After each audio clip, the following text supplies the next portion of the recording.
Welcome back. You're watching Business Morning on Channels Television. It's the beginning of the holiday session, program, because today is a holiday. The markets are closed to celebrate Easter. Today is Good Friday, and so on Monday the market will also be closed because of the public holiday. The federal government declared today and Monday a holiday, so the trading engines are closed. The markets resume fully on Tuesday. But let's take a look at how the 4 days of trade this week fared with Chukwuma Anyanwu, who is the head of research at GTI Securities. He's also on a holiday, but he joins me on the program right now. Good morning, Chukwuma. Good morning, Harriet. So even though the machines are silent, it'll be a good way for us to sit back and analyze how the four trading days were like for analysts. Give us your thoughts on it. Yeah, quite a lot. And remember, the first trading day of the week, we had this conversation about how the rest of the week was going to play out. And our opinion was that we're going to see a lot more self-help. And eventually, that was largely what happened. 2 days yesterday. I guess a lot of people would have left that at when a lot of the self-help persisted, we opened the window starting. We saw some respite and that's largely what we have. We all trying to pass for the long period of the holiday, and that's the last days cost and before. Well, Chukwuma, I'm afraid we're going to have to discontinue this conversation. The network is pretty poor. I'm very sure the network too wants to go on a holiday. But thank you so much for coming through for us today, in spite of the fact that you need to be resting with your family. Chukwuma Anyanwu was head of research at GTI Securities.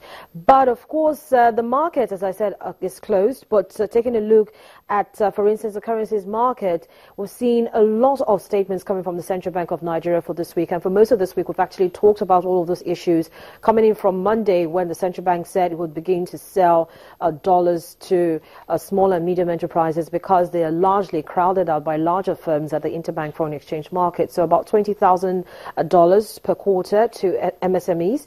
And we had the president, or the Lagos State chairman, I beg your pardon, of the National Association of Small Scale Industrialists on the program a few minutes ago. He talked about how this is a welcome intervention, especially as it caters to some particular specifics that they need. But it also doesn't crowd out the thought that they should begin to also look at how much more local materials they can source to achieve the needs of their various industries and their various sectors.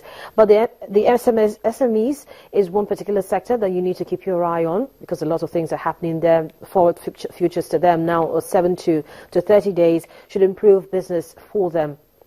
And also the Central Bank of Nigeria announced that it will be opening a special window for international investors who need to repatriate their investments and their dividends. And talking to Olawale Olusi at the beginning of the program, it's a welcome development. It gives more clarity with regards to what the Central Bank of Nigeria intends to do. But then investors will still be waiting to see on the sidelines, definitely, to see how quickly this will give the much needed boost to their confidence as investors and to the markets as a whole, because of course every economy does need foreign portfolio investors. Coming into next week, the Central Bank of Nigeria intends to increase dollar sales to Bureau de Change operators from $10,000 to $20,000.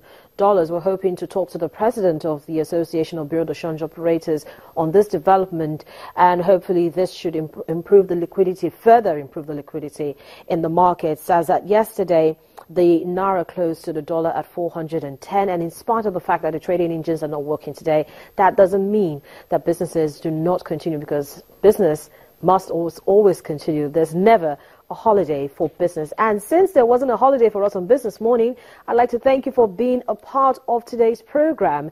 And don't forget that the conversation continues offline. That is online on any of our social media platforms. You can reach us on Twitter, but if you can't find us on Twitter, you can find us via emails. If you send your emails to businessmorning@channelstv.com. I'm Harriet Agbenyi. Thank you so much for being a part of today's show.